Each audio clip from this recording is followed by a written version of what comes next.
Hi everyone.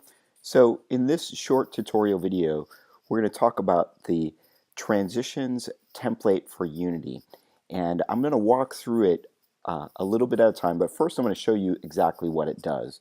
So when you hit the play button, what we're going to hear is the first theme, and once we're in the game field here, you can see that there's a movie screen at one end showing a video. At one end it says transition to theme A, and the other says transition to theme B. And right now we're in theme A and we want to transition into theme B. So what we'll do is kind of walk over here, and once we collide with this sphere, we're going to hear a transition. A transition is a short stinger that connects two pieces of music. So we'll do that. And also our movie changed over. Now we're in the second movie. We just heard the transition. Now we're kind of in this battle piece of music. And I can go back to the other side and now transition back to my original theme. When I do that, when I collide with this, you'll see the movie change over. So here's the transition. And actually, it's gone to movie number 3. So it kind of goes from movie number 1 to movie number 2 to movie number 3. And in fact, if I go back over, it will switch back to movie number 2. I'll show you how to swap those in just a minute. So if I do that again, it goes to movie number 2.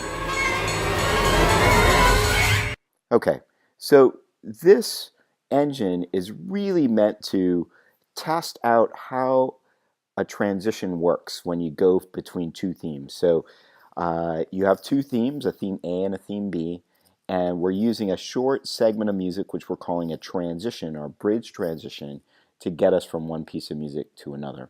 So let's talk about how to integrate your own music to this. So in the hierarchy of level 1, you can see that there's a music manager object, and this is where all the data is for the to make all this happen. So it all relies on this music engine here, and you can see that music A is a wave file called MX section 1. So that's like your theme A. Theme B is MX section 2. Transition A to B is MX transition 1, and B to A is transition 2. Now, if I look in here, you can find all those wave files inside of the music folder inside of the assets, inside of the projects tab here.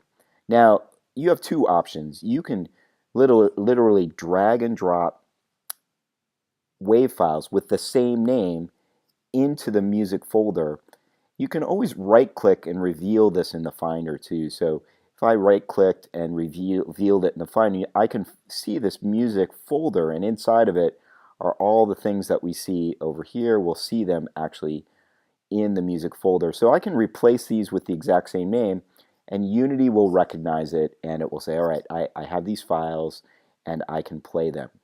Now, if you bring in your own files, that's okay too, because if you go back to the music manager here, you can select your own theme A. So you can just copy them into the assets folder or music folder, or maybe you want to create a new folder with your name on it. You can just click this little circle within a circle and select your own audio once you have brought it into the Unity project folder. Okay, so let's talk about some of the parameters that you may want to adjust.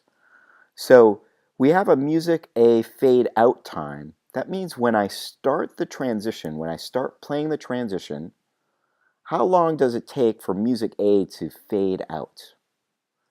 And then similarly, um, once we come back to theme A, what's the fade in time? So first we start with music theme A, like music A. Then what plays is the transition A to B. So this is that transition there. Now, when does B start?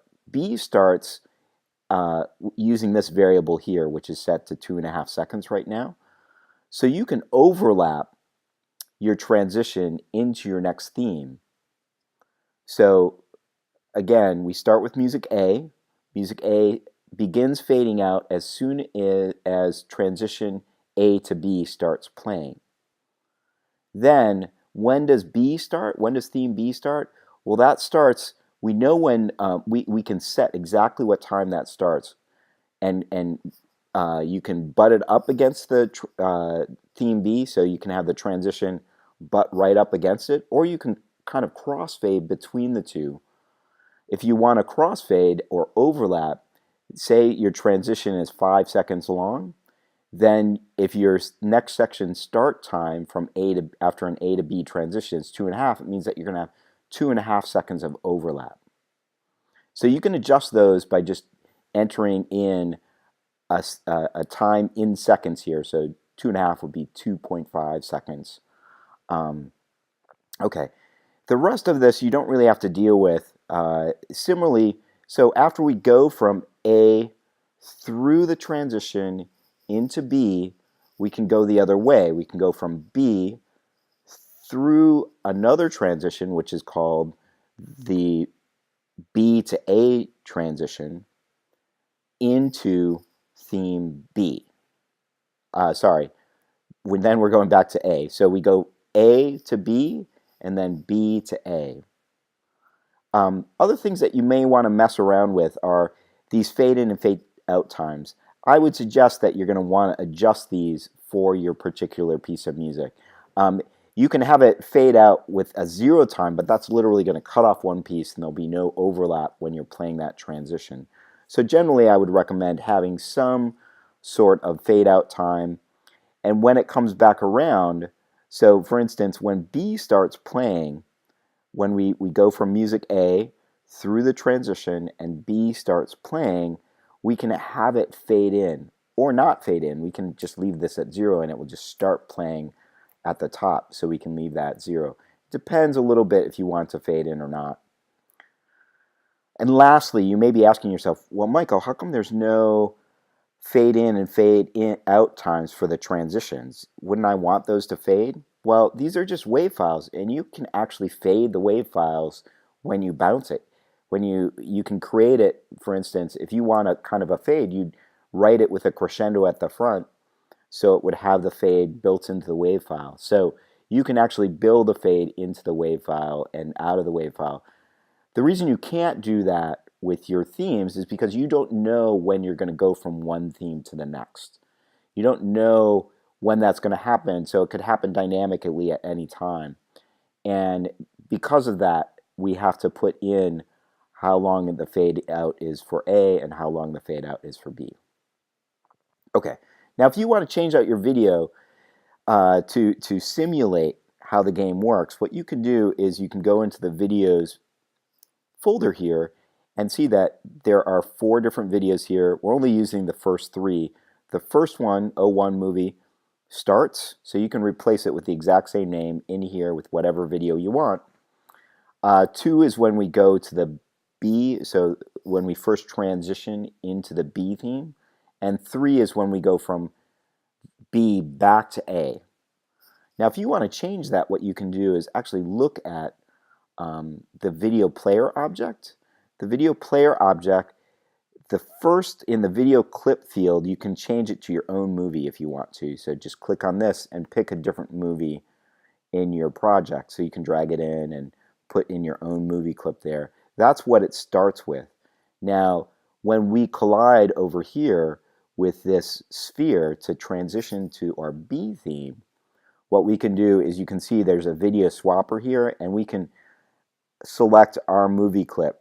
So this is our swapper that basically swaps whatever movie's in the background, just to give a flavor of what is happening during gameplay, or to test out something that might happen when we go from one kind of clip to another, one theme to another. How's that gonna kind of look? So that's what that movie screen is there for, just to sort of test, if you're kind of working with video gameplay footage from a video game, to kind of see what that might seem like, to kind of go from one to another. Anyways, that's it. Let me know if you have any questions, and good luck.